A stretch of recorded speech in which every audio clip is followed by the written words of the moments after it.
emergency, car trouble, medical bill, job loss. Without a safety net, one surprise expense can derail your entire budget. Welcome to episode 16 of our Money Mastery. We now tag our series as episodes as there's been some developments. I know in some of the videos in our series that we've released, we talk about emergency funds. This episode is dedicated to talking about emergency fund. Now, what are emergency funds? Your emergency fund are cash reserve set aside for unexpected expenses. This emergency fund should not be invested, but should be almost as liquid as cash or in asset that can quickly be turned into cash.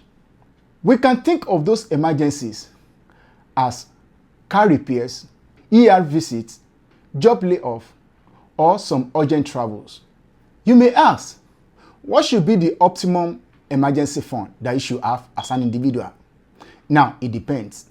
Your financial situation or your financial capability will determine how much you're going to have as emergency fund, especially if you can estimate what your daily, weekly, and monthly expenses are. There is no right or wrong in determining how much should be an emergency fund, but you got to start to have emergency fund for unexpected expenses. If you never had any emergency fund, you can start with maybe $1,000. Make that your goal to have at least $1,000 in emergency fund.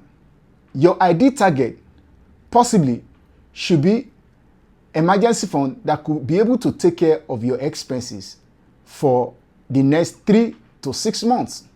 You build a buffer should any unexpected things happen, like how you'll be able to cover your rent, your food, your insurance bills, and other payments for the next 3 to 6 months, should you not have access to paycheck any longer. For those periods, you should be able to continue to meet your expenses.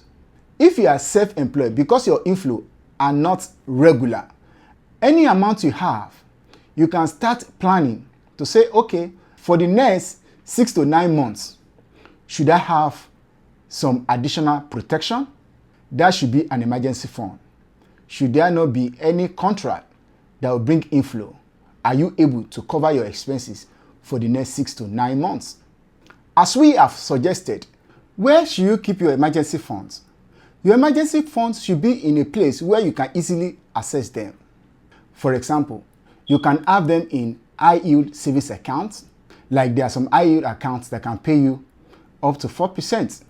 One thing you need to be careful though is to avoid mixing your emergency funds account with your daily spending accounts.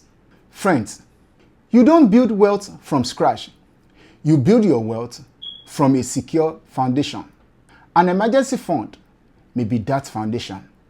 Of course, when you are able to build your emergency fund, then you are ready to build a life of financial freedom.